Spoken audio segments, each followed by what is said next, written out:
Dearly beloved, we are gathered here today to get through this thing called life. Electric word life, it means forever, and that's a mighty long time, but I'm here to tell you there's something else. The afterworld. A world of never-ending happiness. You can always see the sun, day or night. So when you call up that shrink in Beverly Hills, you know the one, Dr. Everything Will Be Alright. Instead of asking him how much of your time is left, ask him how much of your mind, baby. Because in this life, things are much harder here in the afterworld. In this life, you're on your own. So if the elevator tries to bring you down, go off with Rap Critic and Muse.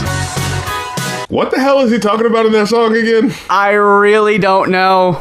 Like, it starts off sounding like it's gonna be about a marriage thing, and then he just kind of goes off about, okay, he says, it's like life, and that's a mighty long time. Life means forever. No, it doesn't. That's literally not what life means. It's your forever. Yeah.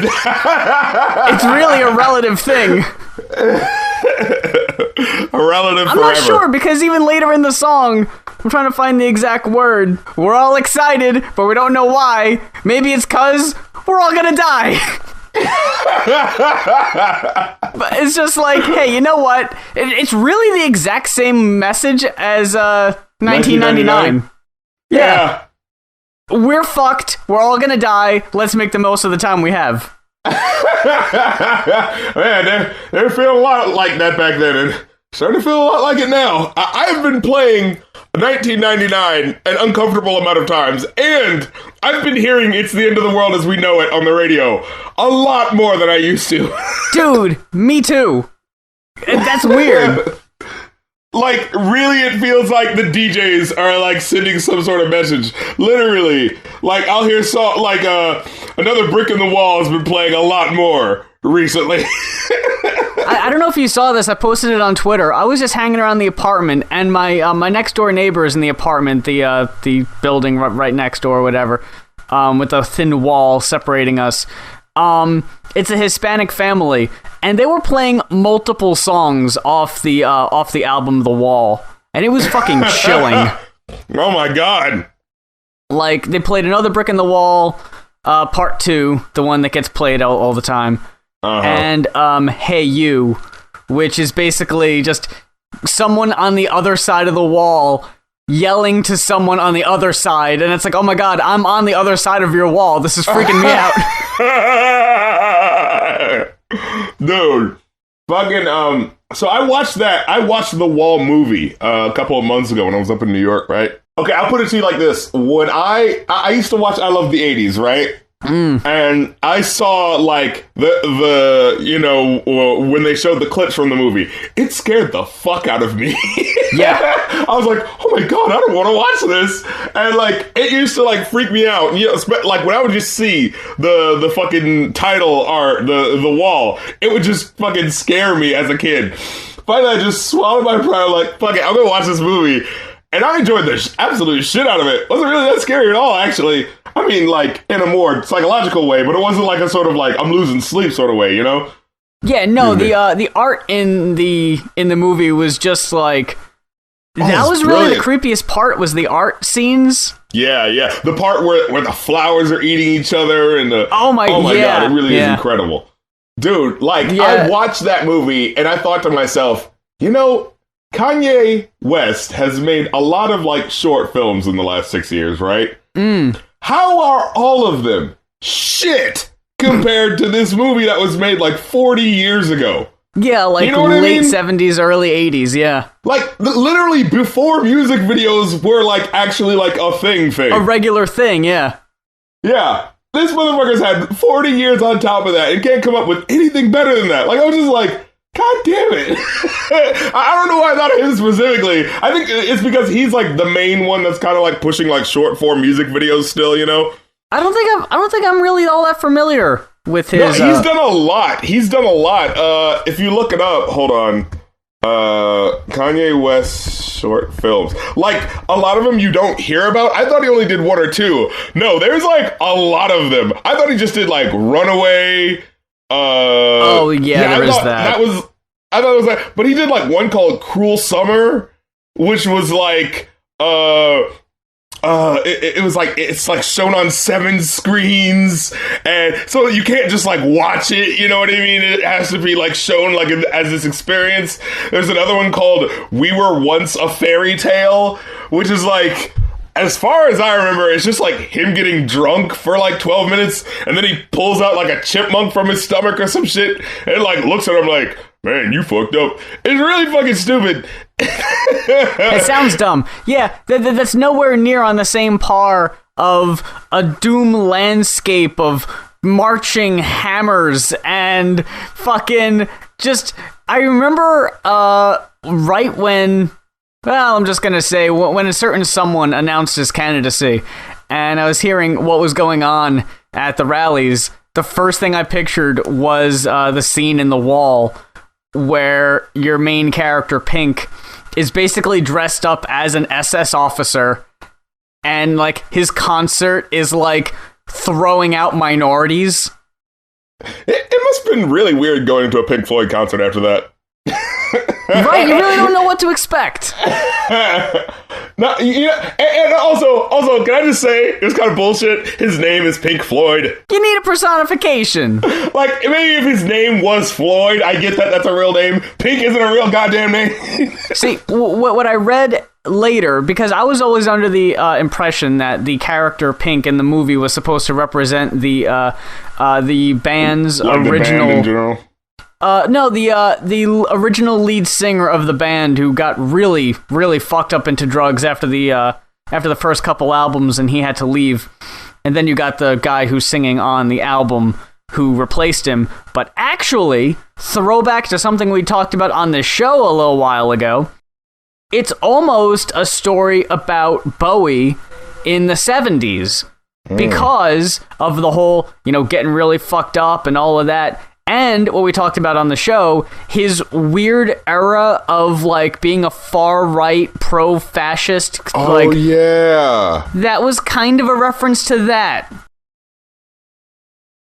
Holy shit. Yeah.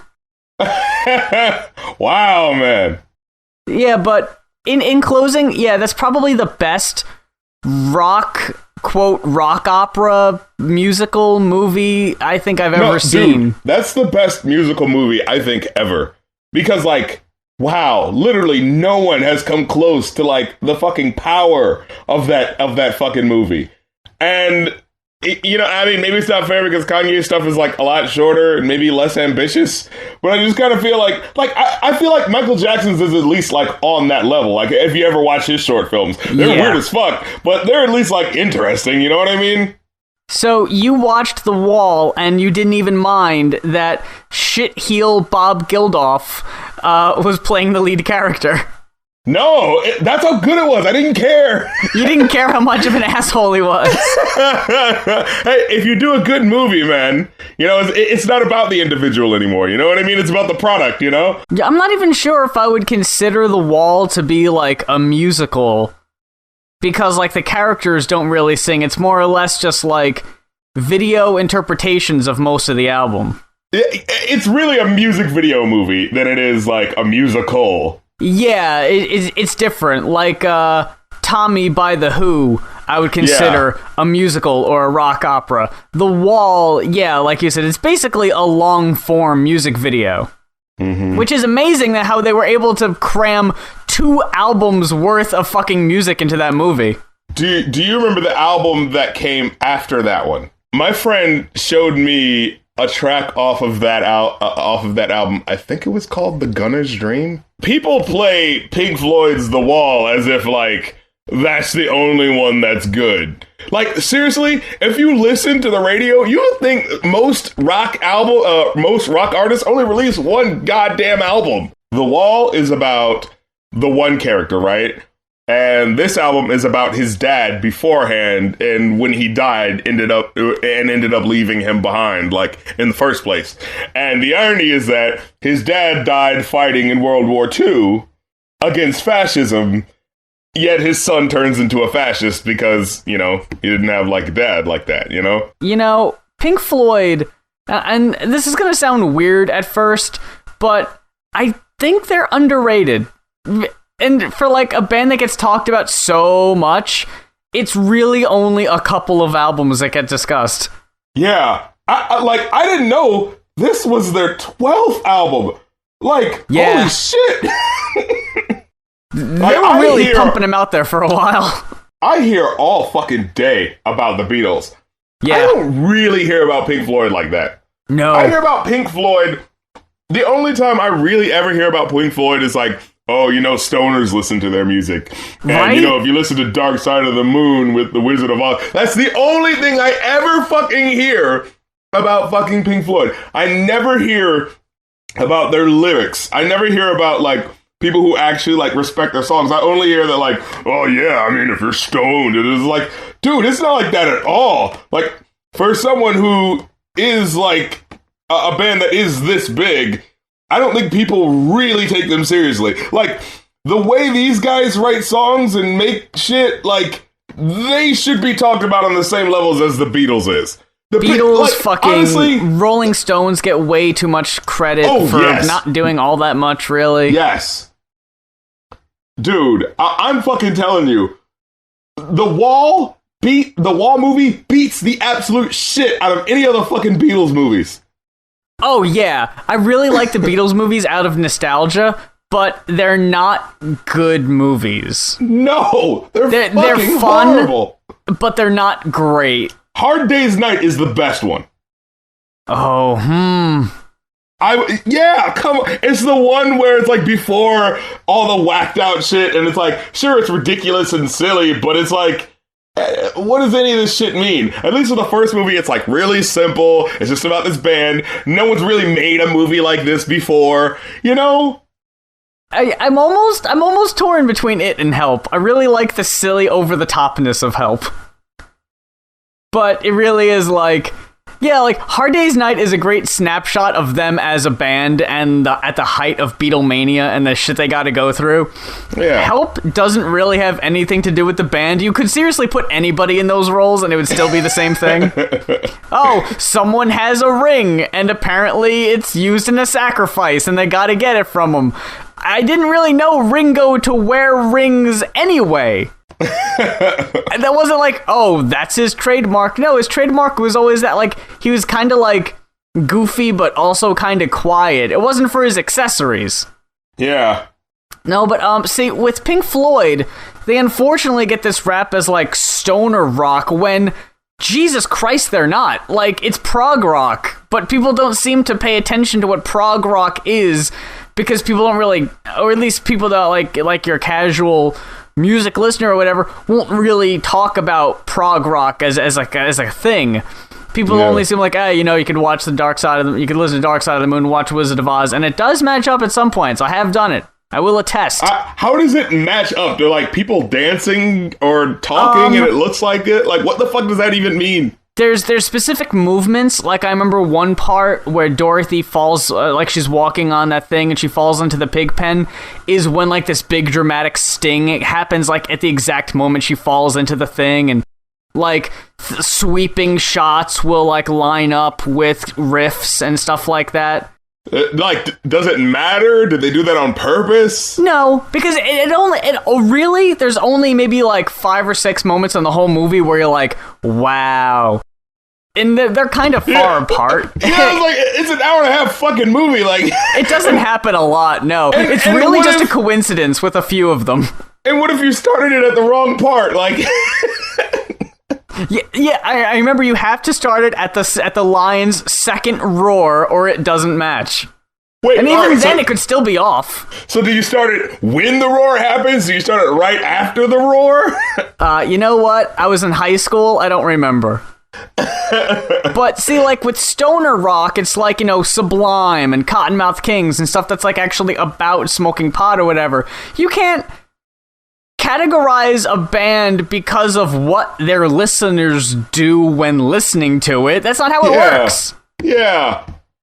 It has to be directly related, and as far as I've heard, they don't really talk about weed like that. I think it's because their topics to, I guess, the layperson, like, oh man, I don't immediately get what this means. Must be stoner rock.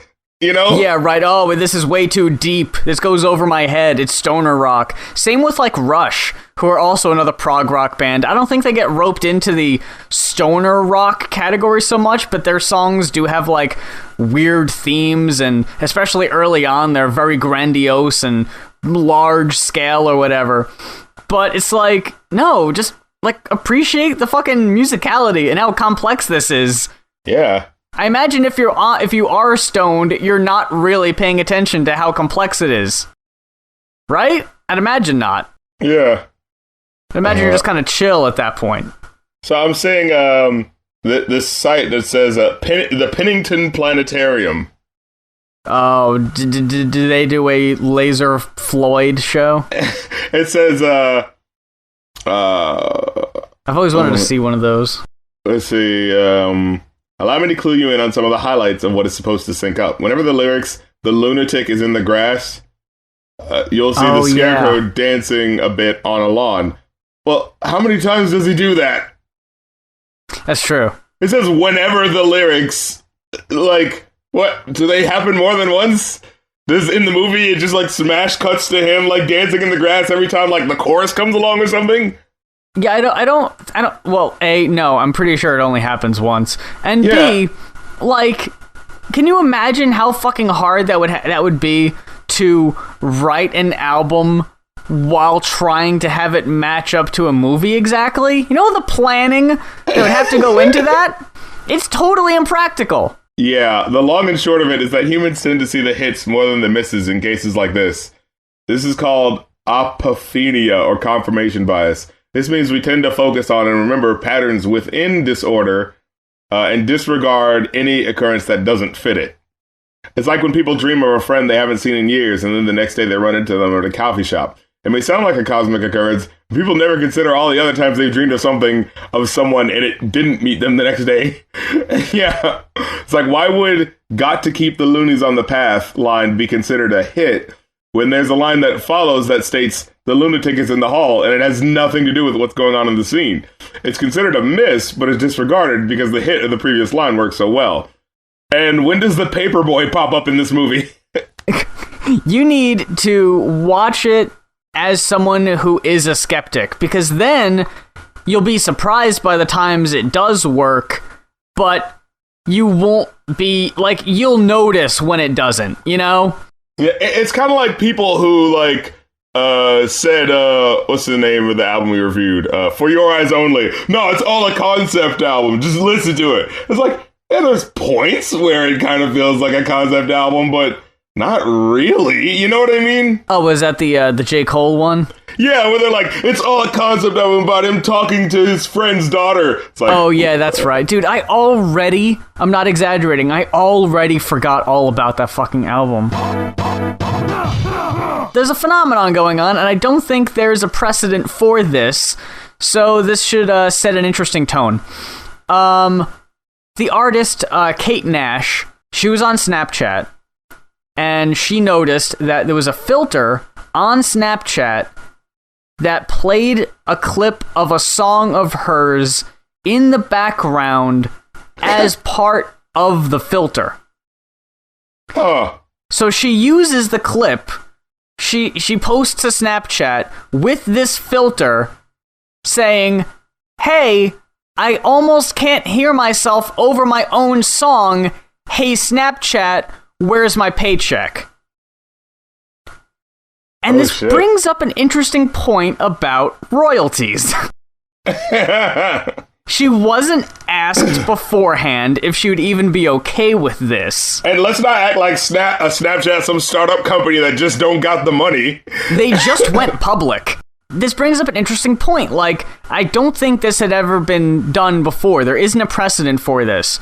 But the only thing it made me think of was like the case of where people on YouTube will put a song in their video and it's like, you know, you get hit with a copyright strike or whatever. But this doesn't happen on Instagram or Snapchat or Vine back in the day, you could use a clip of a song and no one would really know. But could that possibly be a thing? You know what's really weird? There is a certain computer program that picks up on it and is like, oh, you can't use that song in your Instagram video. Somehow, and I don't know how this happened, they counted Vine videos as being a part of whether or not a song charted, right? Oh. Remember that? That was the thing. That was the reason why a lot of weird songs would become big hits. I thought that was more or less because of YouTube. I never heard anything about Vine. Yeah, they were saying that Vine videos counted in the song. That's why that song, "First Let Me Hop Out the Motherfucking Portion," the Hot Boys, that's why that song got big, because a lot of people were using it in Vine videos. So my question is, if you can get hit with a copy strike thing on YouTube, how come were people getting hit with them on Vine? And how come the artist gets to have the benefit of having their song playing, even though it's only like fucking 6 goddamn seconds of it, which shouldn't count as listening to anything, honestly. But how come they get to have the prestige of calling that a full play? But, like, I don't know, did they make money off of it? Like, was it just free publicity? Like, how did that work? I feel like no one ever really explained that. Also, is Vine gone, or is it back now? Did it ever leave? I thought they said Vine was coming back. I didn't hear that. I never fucking got into the whole Vine thing. That whole craze just kind of passed me by. The whole Vine stars and people who, like, became celebrities on Vine. I just didn't pay attention to any of that shit. Too busy on YouTube. That was one of those things that just, like, sort of passed under me. Like, I was just like, huh? What? What is Vine? Like, is that popping? Like, apparently the creators of Vine are back with the new app called Hype. I don't think it's gonna be as big, though. You never hit as big with the second one, you know? What's the point of this app, does it say? The most prominent of these is the ability to share photos and video taken before the broadcast from the user's camera roll. So, for example, a user can show a video of a product being used while they talk about it live. Yeah, Facebook Live kind of beat him to that, though. Dude, as a quote-unquote content creator, I hate whenever I hear about an app or whatever that makes it easier for people to do shit. It's like, dude, just fucking edit a video. Yeah. Jesus Christ. It's not going to look nearly as good as an edited video anyway, because it's going to be choppy, there's going to be a delay or something. Just fucking film it and record a voiceover. It's not hard. And it's funny how that's kind of working out now. Like, it really is like my first editing videos. You know? I didn't even like it when YouTube kind of gave you a video editor on its thing. It's like, it's so shitty, too. That was dumb. I heard there was another app that was kind of like Vine. It was the dude who posted a video on YouTube, like a big controversial video about voting, and then like a month later quit. Casey Neistat or something like that. I'm pronouncing his name all wrong because I don't know who he is. But anyway, he's working on an app, or has an app that he's trying to roll out, where it's basically like a live Facebook Live thing, but people can react and comment live on it with pictures and videos of their own. But that's already Facebook Live. It's already Facebook Live, and I know this dude doesn't exactly have to worry about this, but can you imagine every time a fucking female user of whatever this live app thing is, if she's out in the street, she's filming a specific thing, how many fucking dick pics she's gonna get sent? Do they not think this through? Comment with pictures. What the fuck do you think they're gonna be of? We've seen this shit before. I was just gonna say, I really hope things work out for old Kate Nash. That's really shitty. I just don't understand why she wasn't approached beforehand. Like, that doesn't make sense. We're gonna use a song of yours without asking in a fucking filter on our app that anyone can use. And if she didn't have Snapchat, there's a very good chance she never would have known that was even a thing.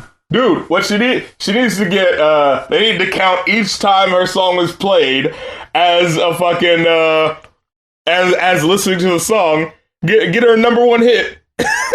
Dude, at this point, I think that's the only way to make good, because I saw she posted on Twitter that, ever since she started complaining about it, tell me if you've heard this one before, people are telling her that she should be happy because she's being paid in exposure. Oh, no. That old chestnut. Oh, I gotta brush that one off. Fuck's sake. Get the fuck out of here. This week, on the Going Off podcast, we're talking about Quelle Chris and Being You Is Great. I Wish I Could Be You More Often. An album that you can listen to right now on his Bandcamp. This was an interesting case because I'd never heard of this artist, but a week or two before the album even dropped, I saw it all over my social media. Friends of mine that are also rappers were posting this, saying how excited they were for it to finally drop, and when it did, they were talking about how great it was. I saw Quelle Chris retweeted that our old pal Anthony Fantano gave it a 8 out of 10, and it was just like everybody's fucking talking about this shit. So I was like, when you fucking asked me what we were going to be reviewing on the podcast this week, this was honestly the only thing I could think of because I've been seeing it so often. I was like, we gotta talk about fucking Quelle Chris. This album reminded me a lot of, and I don't like comparing, but if it makes it easier for people to paint a picture, it reminded me a lot of Open Mike Eagle. Mm-hmm. It reminded me of Samus, which is weird because they both worked together. Yeah, and Homeboy Sandman is on this album too. Where is he? He's on track? This is the last one. Oh, the last one! Damn it, I didn't even see that. Yeah, how about that? And Jean Grey, who worked with Samus on her last album too, is also on here. So, geez, it's a family affair. Very, it also reminded me a little bit of Fat Lip. Did you get that? No, you know what I got? I got Cool Keith. Cool Keith. I got MF Doom on more of the tracks. I didn't get Cool Keith as much. Dude, we sound like we're doing trading cards. Like, which one did you get? Dude, I got a shiny Cool Keith to trade for your limited edition Doom. Limited edition, get it? Because you don't see him very often. He's elusive. No, but I really dug this album, but it's a weird case because I liked it when I was listening to it, but when I was finished with it, I honestly wondered if I would listen to it again. There was really only a couple tracks on here that I didn't care for. Most of them I dug. There were only very small things on this album that kind of deterred it for me. I think it was 2 tracks in a row ended with like this weird, like just talking. Yeah, I didn't like that. I didn't care for that, especially back to back like that. If you're gonna have that, spread it out. But this was a really interesting album. And I think that's what made it so enjoyable for me, was because it kept changing up. It was so interesting. The songs, I like his style was, it reminded me of MF Doom at some points, but other points it was just like, it was slow, but not like boring slow. It had a weird pace to it that kind of gave it a unique charm. But, yeah, overall, I dug it. How about you? So, I hear the first track.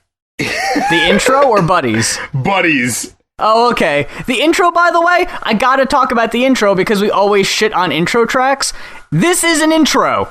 The intro literally is just the name of the album, like, welcoming you to the fucking album. You don't need a fucking 5-minute intro like Lupe or whatever. It's a little thing. It's 30 seconds, and you're in. But yeah, Buddies, what'd you think of that one? When I first heard that track, I was like, okay, all right, I'm gonna hate this shit. I'm cool with this nigga. I'm through with these niggas. I'm through with it. I'm like, oh no. What the fuck? What the hell did Muse just suggest to me? Wait, hold on. Let me get some of these lyrics real quick. I fuck with myself. I fucks with myself. Might bring myself some flowers. I'm in love with myself. I look in my mirror. Like, who is this nigga? I'm cool with that nigga. I'm through with these niggas. Like, no. Can't start it out like that. Nope. That's not how this shit goes. I was like, this is fucking stupid. But when he got to the you Coolio braids, be Coolio Iglesias, I was like, this might wrap around. Like, it's so stupid. It's cool again. You know, the thing I have with him in general is that he does the offbeat flow thing, but the groove is not solid enough in points for you to feel that offbeat. So it just sounds like there's something wrong. You know what I mean? On a lot of songs. Like, it has a very shaky groove on a lot of songs. And that's cool if you have something focused to contrast it. But he's also kind of shaky too, and not in a way that, like, fits. And so, like, sometimes it'll work, but other times it'll, like, do you remember that, do you remember Capadonna? Yeah. I didn't listen to him enough, though. He reminds me of him in a lot of ways. Like, when you listen to his verse, it's just like, what? Does he know where the beat is? Did he record this on, like, a separate beat and they put it to this one? Like, I can't see myself easily coming back to this and listening to this album. You know what I mean? Like, in full. Because there's just a lot of just lost in the mist sort of songs where it's just like, I don't know what, I'm not interested in this. It's not, like, it doesn't even feel like in a way that's planned. It just feels sloppy.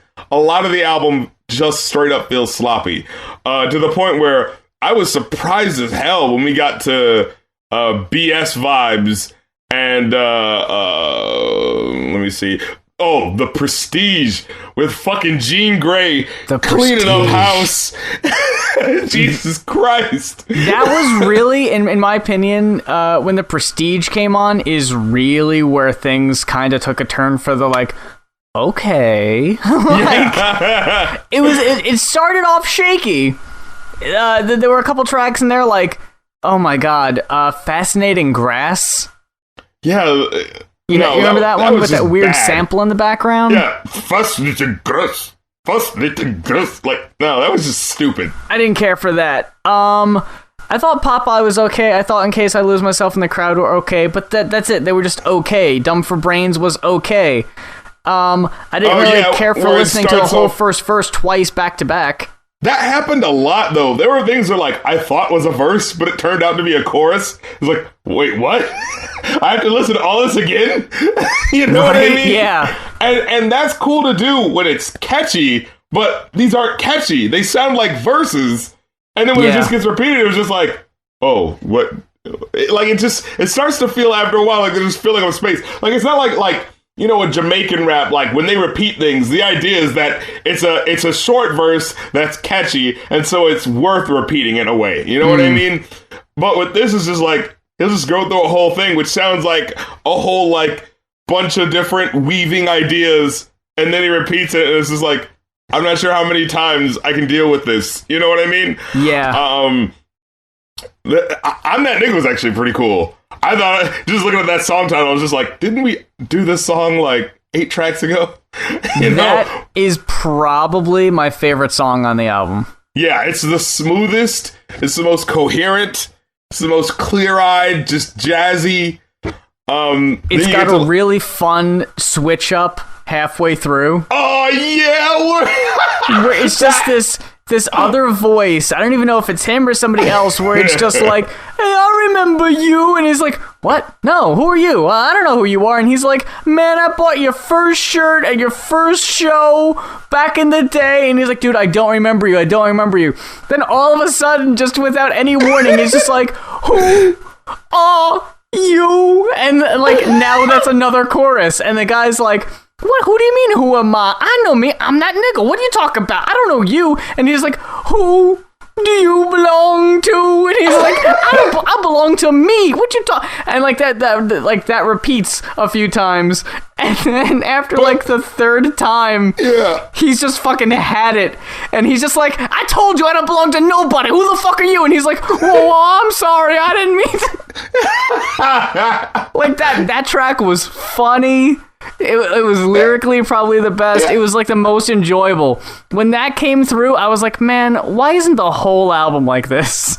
Yeah, just like weird concepts that just like flip out of control. Because like it's like the guy's talking to him, and then he responds with his rap verse, and then when you expect him to do it again, when the chorus, the quote unquote chorus comes back, he just gets fed up and pissed off. Like, holy shit, like, couldn't it have been more stuff like that? But then there was Learn to Love Hate, which it was a little infectious after a while. The devil's in my ears. Devil's in my ears. Like, I thought I was gonna get annoyed at that, which is like the horrible like imitation of whispering sounds. The devil's in my ears. I had to say I enjoyed that one. It's great to be. I didn't like the first time the guy was singing because it just sounded like he was just like improvising, and it was a little cloudy. I couldn't really hear what he was saying. But when he came back near the end and he had his own solo part, that sounded really great. Then Elzai had a great verse on Don't Get Changed. Pendulum Swing was a really good closer. But there's other points like Birthdays where he's like, I seen the fork in the road. I chose the third way. I'll sucky ducky quack quack. Sun shining dark rays. What the fuck did that mean? See, here's the thing, right? Every time I watch a WWE pay-per-view, Booker T always says shucky ducky quack quack. And I've never known what the fuck that means, and I've never heard anyone say it before. So when I heard it on this album, I was like, all right, is this a fucking thing? Is this something I just don't know about? What does this mean? Is this a black thing? Right? Like, I mean, if it is, and that's the thing, and, you know, it's fine. You know, I don't need to know if you don't want me to know. But it's just when it keeps popping up like this, it's like, all right, look. You at least got to give me a clue. Yeah, overall, this album is very polarizing. I wanted to like it more than I ended up doing. I also wanted to hate it more than I ended up doing. Really? Because after that first fucking song, I was like, I'll fuck with myself. Might bring myself some flowers. Like, that was stupid. And there's no way he didn't know that sounded stupid. Like, there was no way he was playing that. I was like, yeah, I'm so cool with this one. I fuck with this. Like, but, you know, after a while, like, when he starts amping up the bragging, like, if he would have done that more, because the thing is, he doesn't amp it up enough to let you know that it's supposed to be ridiculous. You know what I mean? Like, but when he gets into BS Vibes, I think that's the one where he's like, fucking, I'm chilling with Oprah. Michael Jackson came out of his grave to get a selfie with me. Like, all right, now I know you're being just ridiculous and I can enjoy it. You know what I mean? Yeah, he was like, Gordon Ramsay cooked me up a festival, said that I was the greatest, told him to get off my testicles. Like, that was pretty funny. You know, so it's like, my problem is that he didn't go far enough. Yeah. Which is funny because I think you said the exact same thing on Open Mike Eagle. Really? Was that he did it, like, it was a good, like, concept or whatever, but there just wasn't enough of it, or it didn't go far enough, yeah. Yeah, because I agree, though. Yeah, like, I wish it was more solid. That way I can be like, definitively, when you listen to these songs, you're gonna get the concept. You know what I mean? Like, when you're recommending something to people, have you ever done that? When it's like, something's a concept album, you're like, oh man, you need to check it out. It's this concept album. It's about this guy. And then they're listening to it, and they're looking at you like, is it? And it's like, well, I mean, if you listen to it, you know, there's a couple of tracks that are like, I hate that feeling. You know what I mean? When you started on the second roar, it matches up. Trust me, you must have just done it wrong. But on this, being you is great. I wish I could be you more often. Which, is he talking to himself there? I think it's just supposed to be a weird title name. I don't think there's anything supposed to be, like, that's not supposed to mean anything. Like, I thought maybe the album would be about, like, identity crisis and not wanting to be yourself, but he seems pretty happy with himself, honestly. He's certainly content with fucking with himself, yeah. Yeah, but, I'm sorry, go ahead. Oh, like, Gnarls Barkley, they had a song where it was about, like, in fact, a lot of their songs, especially on the first album, a lot of them are about, like, not being yourself, pretending to be someone else, you know, being caught in a lie, things like that. This one doesn't really explore that at all. Man, now you're just reminding me how underrated and not nearly talked about enough those first two Gnarls Barkley albums are. They're actually pretty good. They're fucking solid. I get the feeling they're going to talk about them. They're going to be the future Pink Floyd. Oh man, if you listen to them next to fucking Donnie Darko, it all makes sense. Fucking when Smilin' starts. There's the part where Donnie Darko starts laughing for no reason. Dude, it all makes sense.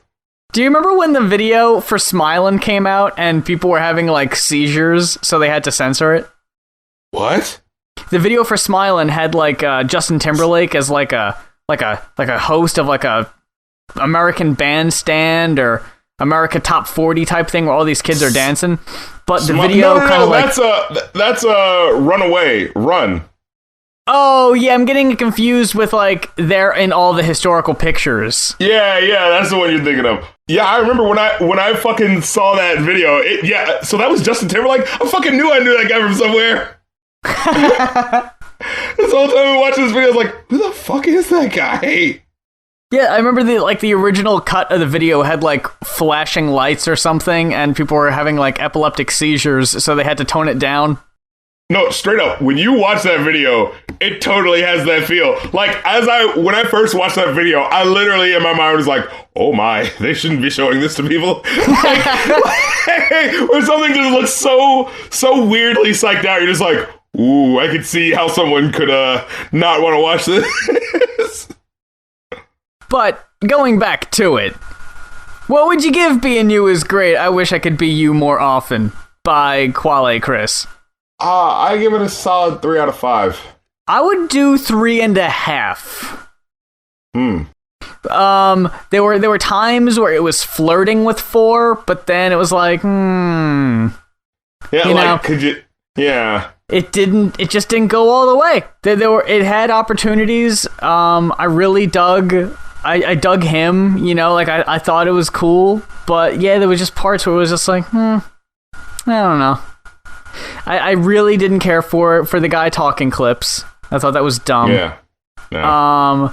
I mean, this really doesn't give it points or like it doesn't count as a song or whatever, but I really liked that the album stopped basically with the track that was like the self-referential It's Great to Be, and it quoted or it came full circle to Buddies. And it had the same stuff with like, and whatever. And like, oh, okay, cool. Wraps it up in a nice little package. That's how the album should end. This one goes ahead and says, hey, that was a great album. We're gonna give you 2 more though as an encore. I can buy that. Like, if you preface it by saying that these are encores and the album is technically over, and these are kind of like bonus, then it's like, okay, that's fine. You know? Those 2 were like the best tracks on the album. Yeah, I don't know why they were just like, quote unquote, bonus. They should have been mixed in there. Yeah, it's like, I guess if you want these other songs. Take out Fascinating Grass and Dumb for Brains. Dumb for Brains. Definitely. Take those out, replace them with those 2. You probably could have got a 4. Maybe. I don't know. Dude, I really, honestly, besides Jean Grey and Homeboy Sandman, the fucking features were weak. Yes. The Fascinating Grass, all of them were just like Like, you would be listening to the song, and it feels like 3 verses went by, and then you look, it's a 5-minute song, and it's only like 2 minutes and 30 seconds in. It's like, oh, really? There's someone else? It isn't like that track on Fightin' Words that we listened to back in the day where it was like a whole string of people and you're like, oh, sweet, who's next? Ah, that's so cool. Yeah. All right, who's next? You're like, oh, can this just please be fucking over? It's just a wash of all these people. It's just like, God damn it. It was not, maybe the problem was there was too many features. Maybe. Yeah. Mm-hmm. Just one too many people didn't really let him shine as an individual. Well, there you have it. Oddly, the most talked about album, which just goes to show you how fucking slow things are in February. My God. For the past couple weeks in a row, it was like, okay, so what's out there? Big Sean's got something new. Fuck him, we're doing a Patreon request. How about now? Still nothing, but everyone's talking about this thing on Bandcamp. Alright, that I guess, fine. Whatever. That Lupe collection of B-sides that he tried to pass off as a new album. Yeah, I guess we'll talk about that. But, hey, you know what? It's starting to warm up. Way too much. Alarmingly too much. Trees out here are seriously starting to bloom like they think it's fucking spring. It's getting scary, dude. Did you see that thing I had sent you where it was that gif of Jay-Z looking concerned? And it was like when you're enjoying the weather, but you know how much trouble we're in, like referring to like, man, I like this warm weather, but this ain't good. Yes, so I'm wrong. I think that was taken from they took that from the Lemonade listening party where he's like listening to it and enjoying it, but at the same time the album is like talking about how much of a piece of shit he is. That's what that's from. Okay, I didn't know that. He's like, oh, this is great, but I could have done without that bit. Oh no. So everybody, that does it for the Going Off podcast this week. Thank you very much for checking us out. Hope you enjoyed the show. If you did, give us a like if you're watching this on YouTube. Wait, I got a question. When people say, like, hit the like button, like, did they really think, like, do people need to be instructed to do that, though? People aren't going to do it otherwise.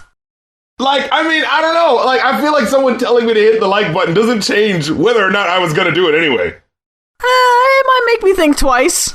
Like, is there like statistical analysis out there that says if you tell people to hit the like button, they're more likely to hit the like button?